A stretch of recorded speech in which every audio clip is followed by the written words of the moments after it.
My in-laws threw me a baby shower, but when I walked into the venue, a huge banner read farewell party. On the table, a signed divorce paper and my luggage waited for me. My husband coldly said, "Your job is done, leave now," but I smiled and whispered, "Then let's start the real farewell party." And that was the moment their nightmare began. The town of Willow Brook preserved the charm of America's good old Midwest. Main Street was lined with red brick buildings, many of them family businesses that had been passed down through 3 generations, while expansive upscale residential areas stretched behind them. Getting married in the church with the town's tallest spire was every local girl's dream. Olivia Marshall had once been one of those dreamers. Olivia met her husband Robert at a local arts festival. She was volunteering, teaching art to children, while Robert was there for his family's real estate company's promotional activities. To Olivia, who had just graduated from art school, Robert seemed like the ideal man, combining urban sophistication with small-town sincerity. As they dated over weekends, she began to notice that his family name was engraved all over town: Marshall Library, Marshall Park, Marshall Memorial Hospital. The town's development had progressed alongside the Marshall family history. "My family might be a bit old-fashioned, but they'll surely like you," Robert told her on the night he proposed. However, reality proved far harsher than his words suggested. The Marshall mansion stood majestically on a hill in the suburbs. The 3-story Victorian mansion with its ornate decorations created an atmosphere as if time had stopped. On her first visit to the house, Olivia nervously fixed her hair with trembling hands. Harold, her future father-in-law, greeted her at the entrance. The man with a sharp gaze and tightly drawn lips looked her up and down as if appraising her worth. "So, you teach art?" Harold asked during dinner around the table. "Not much of a living, I suppose?"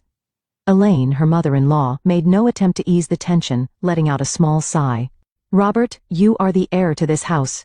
Don't forget your responsibility to uphold our traditions." Elaine was a central figure in social circles and managed many of the town's charitable activities. Her words always contained both sweetness and thorns. With her perfectly styled silver hair and pearl necklace, she embodied upper-class elegance. Her brother-in-law Greg and his wife Becky were both cold-natured.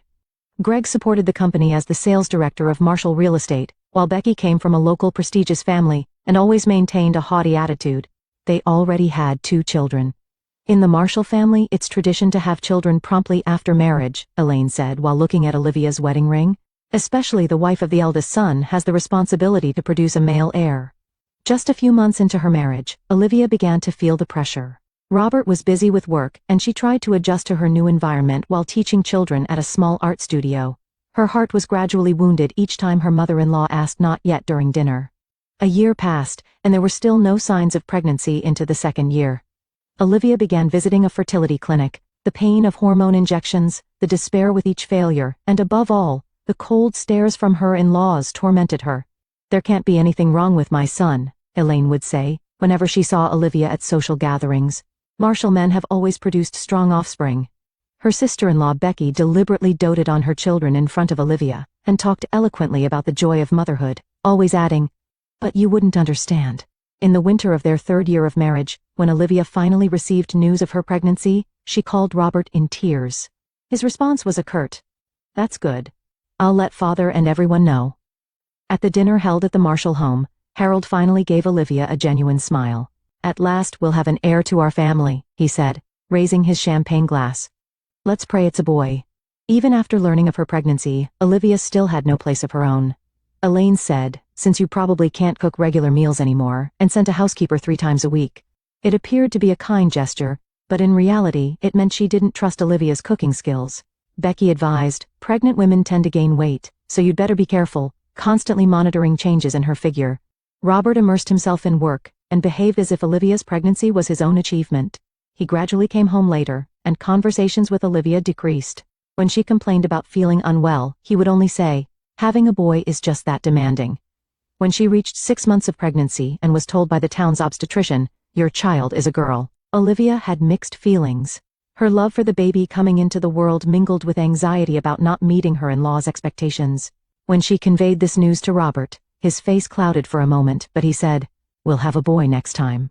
The dinner atmosphere froze when the gender was announced to the Marshall family. Harold merely said, Elaine pursed her lips, and Becky exchanged meaningful glances with Greg. From that night on, their attitudes toward Olivia grew even colder. Her pregnancy was no longer celebrated but treated as proof of failure. As she entered the late stages of pregnancy, Olivia felt increasingly lonely. Robert's business trips increased, and when he returned, he no longer touched her and began sleeping in a separate room. Her mother-in-law constantly told her, think about having another child right after delivery. One day, Olivia accidentally saw a message on her husband's phone. Can we meet tonight? From a woman. Her heart nearly shattered, but she maintained her composure for the baby's sake. That night she quietly began keeping a record in a small notebook. She started documenting daily events in the Marshall household, her husband's behavior, and her in-law's words in detail. When she entered her 8th month of pregnancy, Elaine called. I've planned a baby shower for you, 2 weeks from now. Her voice had an unusual warmth. Though surprised, Olivia harbored a faint hope that this might be a sign of acceptance by her in-laws. Thank you, Mother, Olivia replied. I'm looking forward to it. After hanging up, she gazed out the window and placed her hands on her enlarged belly. It's going to be all right, she whispered softly. We'll get through this, you and I. As Olivia adjusted her pale blue maternity dress in front of the mirror, she pinned small hopes on today. The fact that Elaine had called her directly for the first time, the invitation card with the message, let's celebrate a new member of the family. She had long wished to be accepted by the Marshall family. She wanted to create a warm family environment, even just a little, for her daughter who would be born soon. 2 weeks until her due date. As she carefully descended the stairs, a taxi was already waiting at the entrance. Robert had left early in the morning, saying, I'll go ahead to help with preparations at the venue. Supporting her heavy belly, she cautiously got into the car. To the Marshall Country Club, please, Olivia told the driver.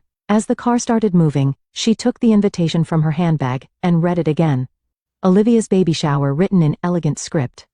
Is this your first child? The driver asked amiably. Yes, Olivia replied with a smile. It's a girl. Congratulations.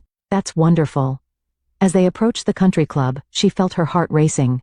When the car entered the elegant circular driveway, several staff members were standing there. One approached and opened her door.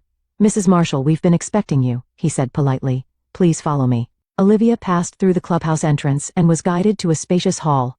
A sign saying, Special Celebration, stood at the entrance. She took a deep breath and placed her hand on the large door. When the door opened, her eyes took a moment to adjust to the bright interior. She could see people gathered at the back of the room. But something was different. The pastel-colored balloons and baby decorations she had imagined were nowhere to be seen. As Olivia walked toward the center of the room, the conversation suddenly stopped. Then she saw a large banner hanging from the ceiling. Farewell Party was written in vivid red letters. She was confused and looked around. The Marshall family relatives, Robert's friends, the town's influential people, they all stared at her with perplexed expressions. In the center of the room was a table with small, organized cardboard boxes and stacks of documents. And Robert was standing next to an unfamiliar woman. The woman stood with a confident expression, looking down at Olivia. So you finally arrived, Elaine said coldly. She seemed to have been eagerly awaiting this moment. Olivia was speechless. She stood frozen in place, unable to move. Robert stepped forward. His expression was so cold that he hardly seemed like the man who had been her husband until yesterday.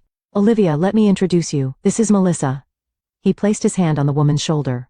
She and I plan to share our lives together. Melissa gave a nasty smile. Nice to meet you, Olivia. I've heard so much about you. Olivia felt the ground sway beneath her. She had to grab onto a nearby chair for support. Your role is over, Robert said matter-of-factly. Once we have an heir, you're no longer needed. Harold came forward and pointed to the documents on the table. Divorce papers. The lawyers have already arranged everything. You just need to sign. Olivia looked at her husband's face in disbelief. This is the baby shower? Her voice trembled. Baby shower? Elaine said mockingly. As if we'd go to such trouble for someone like you. You were just a vessel to bear a Marshall child. The room fell silent. The invited guests shifted uncomfortably, exchanging glances with each other. No one attempted to intervene. You weren't worthy of this family, Elaine continued. Leave now. Your belongings have already been packed. When the child is born, we will raise her properly. Olivia took out her phone with trembling hands. Her heartbeat intensified, and she felt the baby move inside her. She took a deep breath and closed her eyes. 3 years of humiliation, contempt, and struggle. 3 years of records and preparation, all for this moment. Olivia slowly opened her eyes and operated her phone. Let's begin the real farewell party, she said quietly but clearly. There was a strength in her voice that had never been there before. When she pressed a button, the large screen in the venue suddenly lit up. It showed footage of Robert and Melissa embracing intimately. The location was Robert and Olivia's bedroom. The date stamp indicated 6 months ago. A murmur rose throughout the room. Robert stared at the screen with a pale face. "This is just the beginning," Olivia said quietly. Her lips curled into a slight smile. "The farewell party you prepared for me is very interesting. But I've also prepared a special gift for you." She operated her phone again. The screen image switched, and this time it showed Harold discussing secret deals. The conversation included evidence of multiple illegal activities by Marshall Real Estate. "Oops, you probably didn't want the townspeople to see this," Olivia said. Her face now showed firm confidence. People became agitated and began whispering to each other. Harold trembled with anger, and Melissa anxiously grabbed Robert's arm. "This isn't the end," Olivia said further. She signaled toward the door. The door opened, and a man in a suit entered. "This is my lawyer," and she waved toward another door. From there, several women entered. They all had stern expressions. "These women are victims who were deceived by Marshall Real Estate, and today, they've all come to witness your farewell." Olivia stood straight and looked everyone in the eye. "Your nightmare begins now." The venue erupted in chaos. Robert stepped forward and tried to grab Olivia's phone, but she calmly stepped aside. "Don't touch me," Olivia said quietly but firmly. "Everything is being recorded. Even what's happening in this venue is being live-streamed." She turned her phone screen to show the number of live-streaming viewers. There were already over 300 viewers. When Olivia tapped a button, another video appeared on the main screen. It vividly recorded Elaine berating Olivia, calling her a worthless woman and a disposable tool. "For 3 years I've recorded everything," Olivia said in a calm voice. "How you exploited me, the abusive words," and she paused and looked around the venue. "Even how Harold deceives his clients." Harold's face turned red. "Nonsense. That's fabricated." Olivia smiled. "Really?" She continued tapping. This time the screen showed Harold speaking in a private room. He was clearly misreporting property values and instructing subordinates to falsify documents. The audio was clear, and the content was explicit. "This is from 3 months ago. And I have similar records for the past 3 years, Olivia continued matter-of-factly. "All digitized and stored in a secure location. If anything happens to me, they're set to be automatically sent to the authorities." Harold collapsed into a chair. Elaine stared at her husband with a pale face. "And look at this," Olivia said. Medical records appeared on the screen. "Robert, you claimed that I was the cause of our infertility. But in reality, you yourself had a serious sperm formation disorder." The air in the room froze. Robert was speechless, and Melissa looked up at him with a confused expression. "The reason I was able to conceive this child," Olivia gently placed her hand on her large belly, "was thanks to a sperm donor, of course through proper medical procedures." She looked at Robert. "You didn't know, did you? Coming home late every night, sleeping in a separate room?" Robert's face contorted with anger. "Lies?" Olivia shook her head. "Not lies. There's evidence for everything. A DNA test would prove it immediately." The door at the back of the venue opened, and 2 police officers entered. Olivia's lawyer approached them and briefly explained the situation. One of the officers walked toward Harold. "Mr. Harold Marshall, we'd like to ask you some questions voluntarily regarding allegations of fraud and tax evasion." At the same time, several local journalists with cameras entered through another door. They had already learned that Olivia had started streaming and rushed to the scene. "To the Marshall family," Olivia said quietly. "You tried to expel me. You tried to erase me from this town, from your world." She stepped forward. "But that's impossible." She approached the divorce papers on the table and picked them up. "I will sign, but on my terms." She nodded to her lawyer. The lawyer took out another stack of documents and spread them on the table. "These are my demands: a fair distribution of Marshall family assets and sole custody of this child." She signed the documents. "And I also request a proper investigation into Marshall Real Estate's illegal activities." Robert came forward and angrily grabbed her arm. "Who do you think you are?" Olivia calmly shook off his hand. "The violence is being recorded too," she said quietly. "Your reputation is already in ruins. Do you want to damage it further?" The atmosphere in the venue began to change. The invited guests, initially confused, gradually began to give sympathetic looks to Olivia. As the Marshall family's deceptions became clear, people's views of the family that had dominated the town for years began to shift. "Today I say goodbye to this family," Olivia declared confidently. "But that doesn't mean I've been defeated. It's the beginning of a new life." She slowly turned to face the guests. "Everyone, thank you for coming to my farewell party." But actually, this turned out to be the Marshall family's farewell party.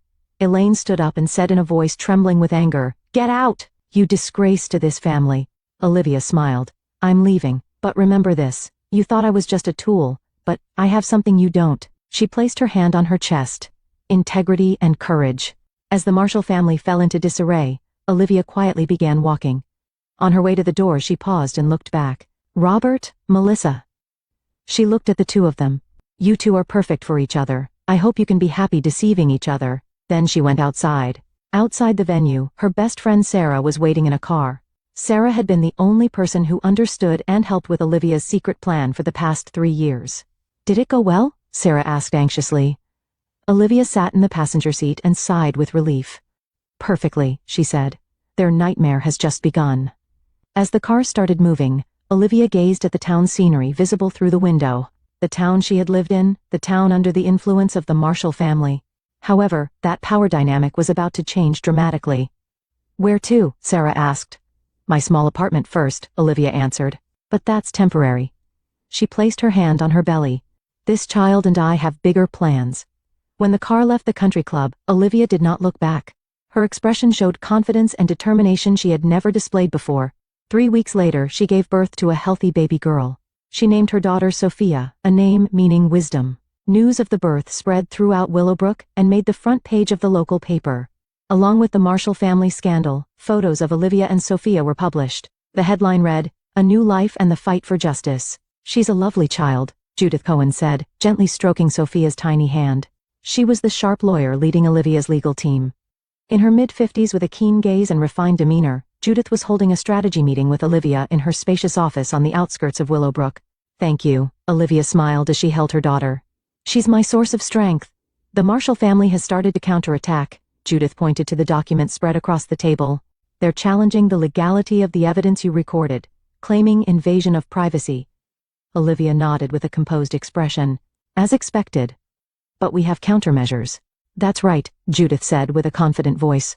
All recordings were legally made. Many of the Marshall family's residences and offices were actually public places.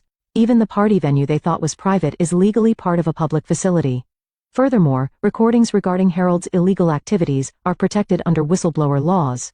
Their conversation was interrupted by a knock on the office door. Judith's assistant entered and handed over the latest notification from the court.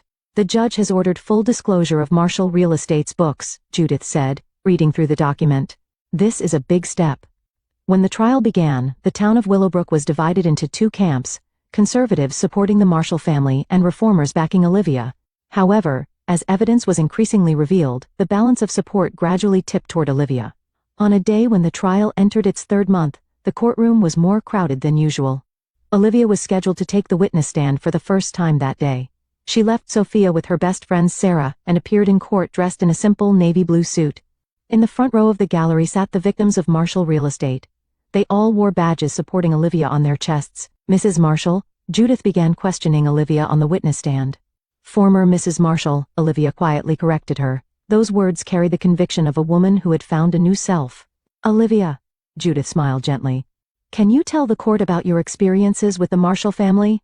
Olivia took a deep breath and she began to speak, about all 3 years. The cold treatment from Elaine, Harold's insulting attitude, Robert's betrayal. Her words were calm and clear. Rather than appealing to emotions, she simply stated the facts. And finally, she told what happened at the farewell party. They used me as a tool to bear children, Olivia said. And when my role was finished, they intended to discard me. The Marshall family's lawyer stood up and began cross-examination. He attempted to shake the credibility of Olivia's testimony, but faced with her dignified attitude and consistent testimony, he couldn't develop an effective rebuttal. As the trial progressed, the full extent of the Marshall family's illegal activities came to light. They had committed fraud in land deals, evaded taxes, and unfairly manipulated real estate prices. It was further revealed that after driving Olivia out through divorce, they even had plans to forcibly evict her from her apartment. They had the entire town under their control, Olivia stated in another inquiry. No one could speak up. I stood up for those without a voice. In the courthouse hallways, there were occasional arguments between Marshall family supporters and Olivia's supporters. However, in the face of the weight of evidence, public opinion rapidly shifted toward Olivia. The turning point in the trial came on the day Robert took the witness stand. He appeared in court with an exhausted expression. Melissa was no longer by his side. After the scandal came to light, she had quickly disappeared. Mr. Marshall? The prosecutor asked. You deceived your wife, insulted her, and finally tried to humiliate her in public. Why? After a long silence, Robert squeezed out his voice. It was my father's instructions, he finally admitted. To preserve the family tradition, my father orchestrated everything. His confession shocked the courtroom. Harold shook his head vigorously, and Elaine covered her face with her hands. Did you ever love Olivia? The prosecutor asked finally. Robert silently stared at Olivia. In his eyes, deep regret had replaced the former arrogance. At first, he said in a small voice. But the family expectations broke you, Olivia said quietly. There was no anger in her voice, just a stillness confirming the truth. On the day the trial entered its final phase, Olivia appeared in court holding her daughter. Sophia was already 6 months old and had bright eyes just like her mother. When the judge turned to Olivia, she stood up and walked forward confidently. Your Honor, Olivia said quietly. Throughout this trial I have sought justice. But at the same time, I'm thinking about the future. She gently drew Sophia closer. The world this child grows up in should not be one where the strong dominate the weak. It should be a world where the values of fairness and compassion are recognized. On the day of the verdict, the courtroom was overflowing with people. When the judge handed down a harsh judgment against the Marshall family, a breath of relief escaped from the gallery. In the divorce suit against Olivia Marshall, now Olivia West, the court recognizes her sole custody and orders 40% of Marshall real estate shares and appropriate property division, the judge said. Furthermore, the investigation into Marshall Real Estate's illegal activities will continue, with the possibility of criminal prosecution remaining. Olivia quietly nodded.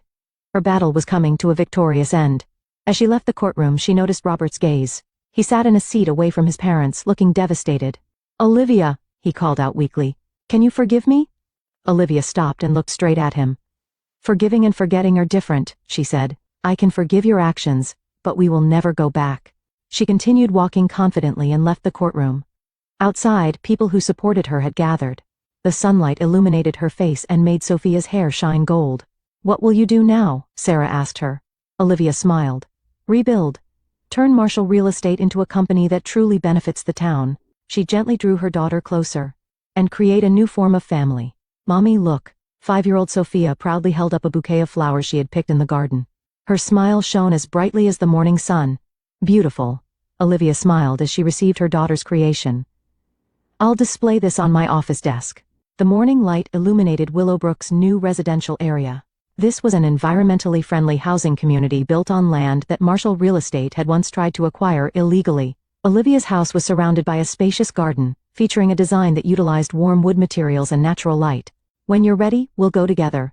Olivia gently stroked her daughter's hair.